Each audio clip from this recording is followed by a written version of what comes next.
Hi guys, welcome to my coffee show, the best coffee channel on YouTube. My name is Jack, and today, another week, another unboxing. We're going to unbox this. That's the Gen 2 DF64. Big thank you to Joe from Espresso Outlet for sending us this grinder. I'm going to put his links in the description. If you are looking for any coffee equipment, you might as well check his website. So what we're going to do today? First, we will have a look what's in the box. Then we will see how different this grinder is than the rest of the DF. And then I'm going to well, I need some espresso, so I'm going to pull a shot or two. We will see how it works. So exciting time. If you're as excited as myself, click like, sit tight and enjoy.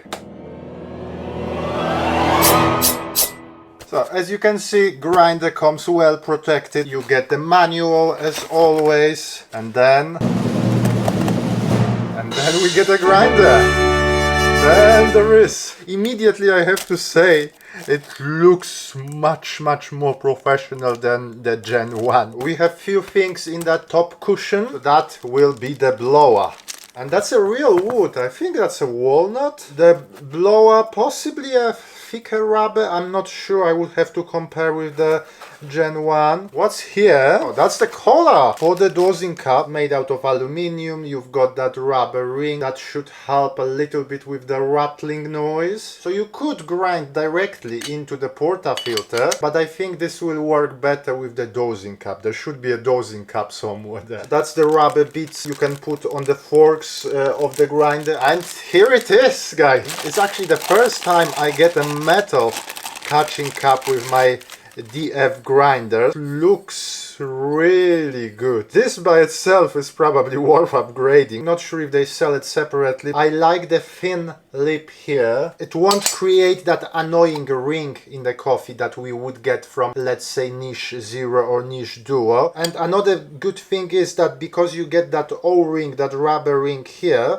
when you put the collar, it won't rattle. Let me know what you think about this catching cup and obviously the grinder itself. Well, have a look at that. That's metal, everything metal. It feels heavier than DF64 that I have. Immediately you can see here grind indicator, proper grind indicator. It reminds me of the indicator on DF83. If you look inside, you will notice that anti-popcorning thing. Small opening, and look at that. Do you remember how many times we complained about DF64 that the switch was here? Now they move it to the side. Much easier to reach. I probably would still prefer it to be somewhere higher up. No light here, but when you press it in, it stays in. Here we've got the chute, and the chute also looks better. I hope we don't need to replace the declamper, but if we do, let's hope there is an easier access to this one than the previous gen. You get those rubber legs, 250 watts of power of engines. I like where they put the electric cable. What I want to quickly check now, it's if the 0 point, it's where the 0 point should be, or if we have to play with it. You see? Dead on 0. Obviously, when you remove the grind indicator, you would have to re-establish your 0 again. It's a different feeling when you unscrew this, when you were unscrewing DF64 first gen. Everything fits nicely here together. Here you may notice that lip also made out of metal, so when your grind indicator sits on it, it won't be scratching the number plate.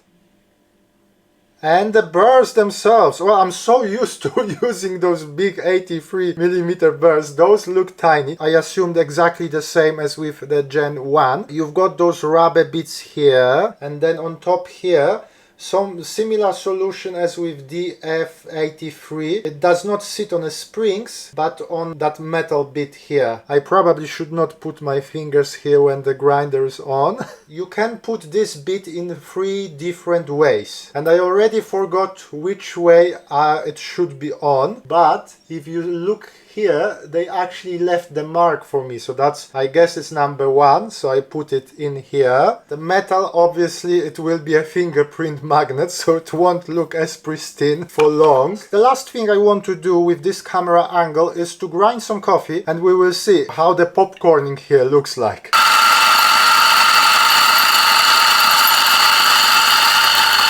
Around 12 seconds. Very fast. I want to show you one more thing here. Have a look inside.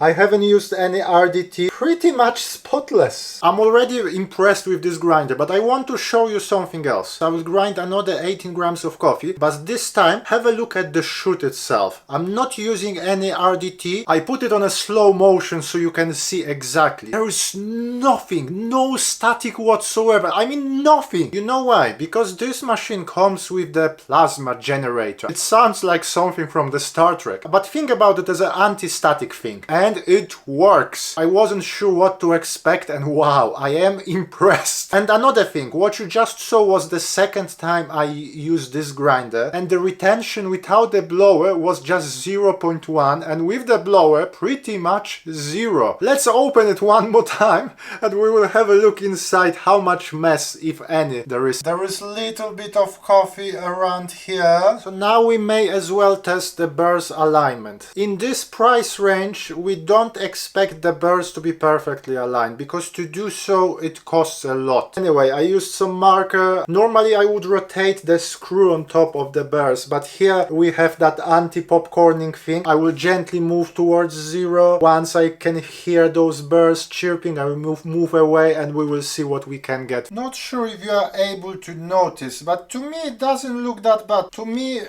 just that bit here, it's not aligned. Possibly 70% is aligned nicely. Now the alignment of the top Burr, again, not sure how much you will be able to see, but it looks like pretty much as it should be. Maybe 90%. I'm not an alignment expert here, okay? In fact, I hate aligning the Burrs. I think I will keep it as it is. If you notice something, let me know in the comments. If you buy from Espresso Outlet, you can ask them to do the alignment. If you want to stick with one Burr set, I would say do it. Let's have a look how DF64 Gen 2 looks by itself, and then how it stands against DF64 Gen 1 and DF83.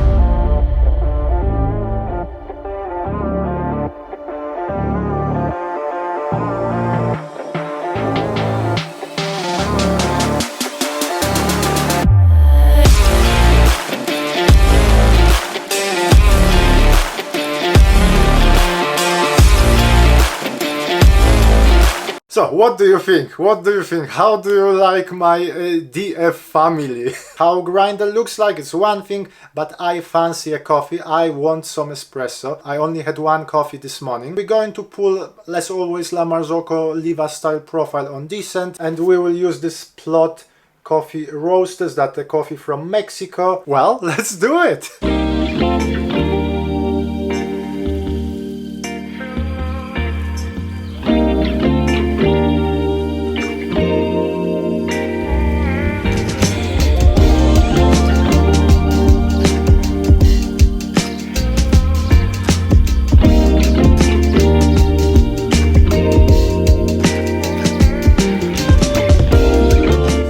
First espresso from DF64 Gen 2. Cheers!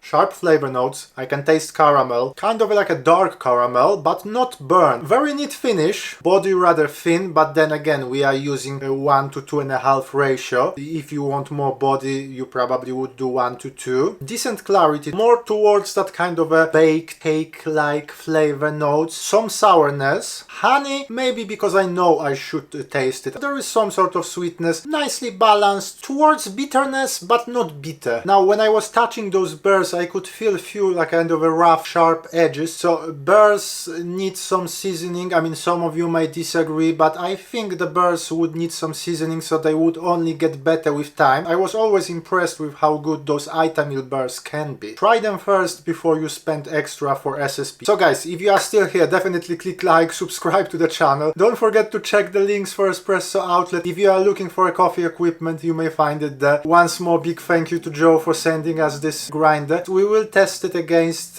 Gen 1, I think, first. We will put it against DF83. We may put it against some more expensive grinders, or maybe against some hand grinders. We will play a lot with that. Now, I only had this grinder for what? An hour and a half, but I already like it. So if you are looking for the grinder in that 400 range, consider DF64 Gen 2. If you had any experience with Gen 1, this is a different game. This is another level, and the price is similar. Is it better than DF83? Well, time time will tell. I think those 83mm burrs, they can open the flavors even more. In the comments, let me know, are you a proud owner of DF64? Are you planning to get DF64 Gen 2? Plenty more things coming, but for today, thank you very much for watching. My name is Jack, this is my coffee show, and hopefully I will see you soon. Thank you, bye!